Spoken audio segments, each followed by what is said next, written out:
Welcome to this week's edition of Passport. Today, join us for a fascinating tour to the cradle of civilization, the home of the pyramids and the Sphinx, the ancient land called Egypt.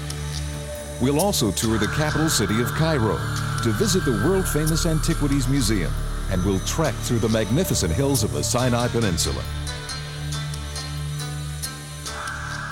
For both the well-seasoned traveler or the first-timer, Egypt offers an abundance of fascinating things to see and do. It's a perfect destination for you history buffs. Egypt is a nation so rich in ancient treasures, it's virtually impossible to see them all in one trip. The pyramids, the Sphinx, cavernous tombs, medieval fortresses, mosques and monasteries are all here for the traveler to see and explore. The antiquities are so plentiful and varied that it would take years to even see but a small fraction. There are, however, absolute must-sees to this beautiful country. Located in the northeastern corner of Africa, Egypt is bordered on the north by the Mediterranean Sea and on the east by the Red Sea. Egypt, for the most part, is covered in vast expanses of burning Saharan desert. The only exception is the thin, fertile ground of the Nile River Valley. Egypt is easily accessible by air from most major North American and European cities. Once you arrive here, you immediately face your toughest decision: what to see first. Egypt is blessed with an amazing abundance of ancient wonders. Every moment spent here is a lesson in the history of civilization. Perhaps the most spectacular wonder is the last remaining man-made 7 wonders of the world, the pyramids at Giza.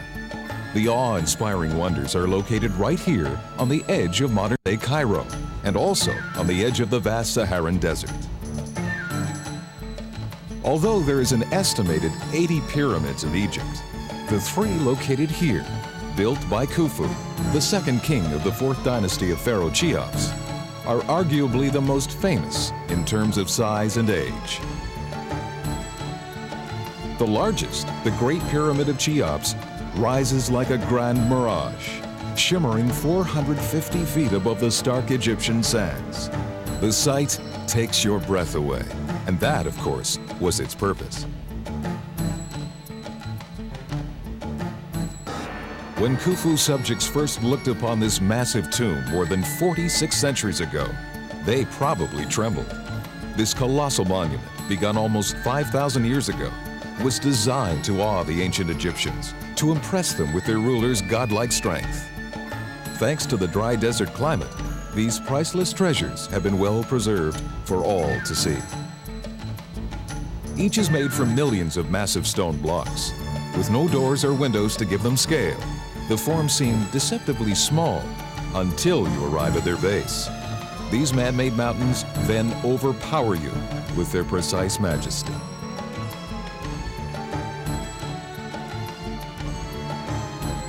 It's believed that over 100,000 men labored more than 20 years to build this massive structure.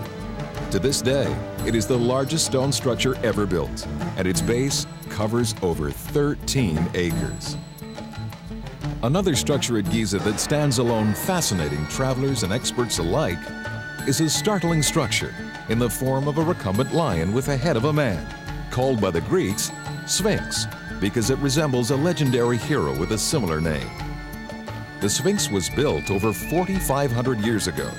It sits south of the Great Pyramid and faces the rising sun. Even with all the usual tourist traps of vendors and camel rides, the pyramids still manage to retain a haunting mystique. You cannot help but think of life thousands of years ago as noblemen and slaves lived and died in the surrounding desert.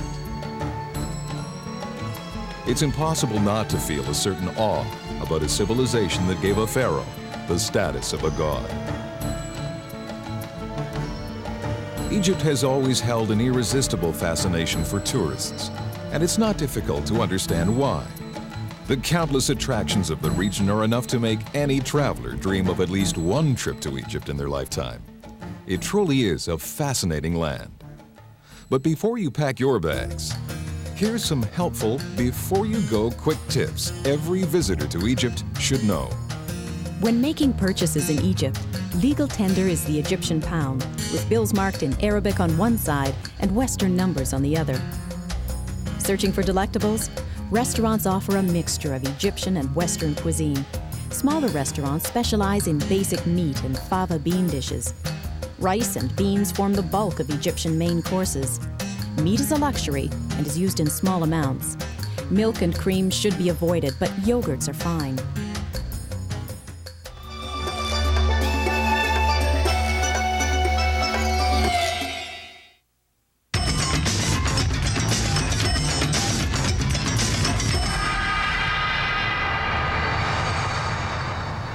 After exploring the worlds of the pharaohs at Giza, Cairo is our next destination.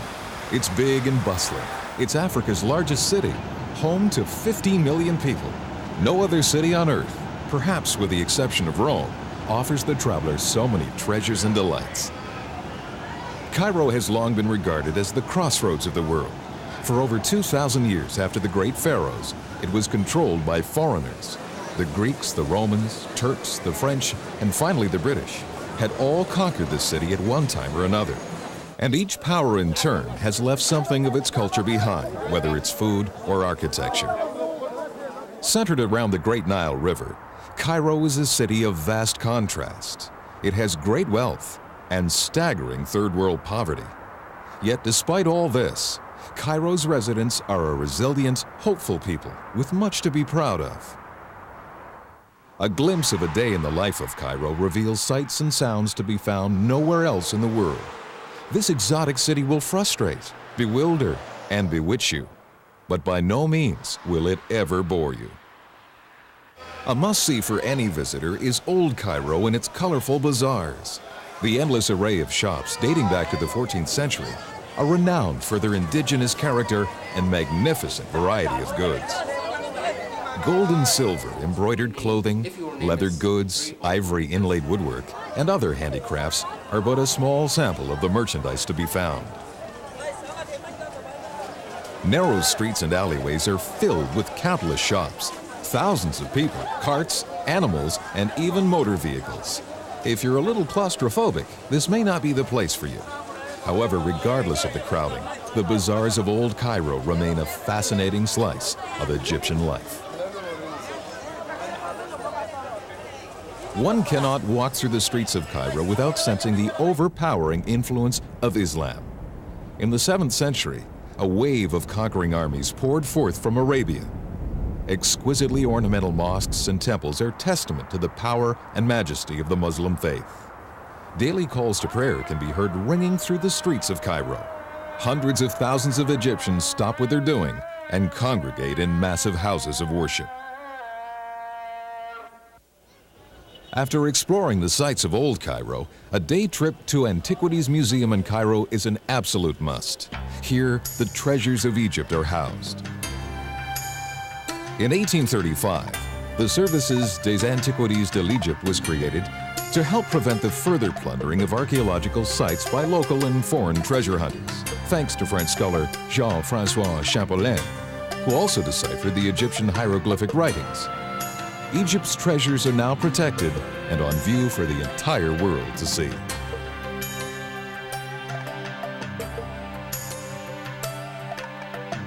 It's truly an amazing collection. There is no other museum in the world where one can trace the history of a civilization from its prehistoric origins through to its unceremonious demise some 3,000 years later. Within its labyrinth of galleries, you can find over 100,000 artifacts from virtually every dynastic period of ancient Egypt in chronological order.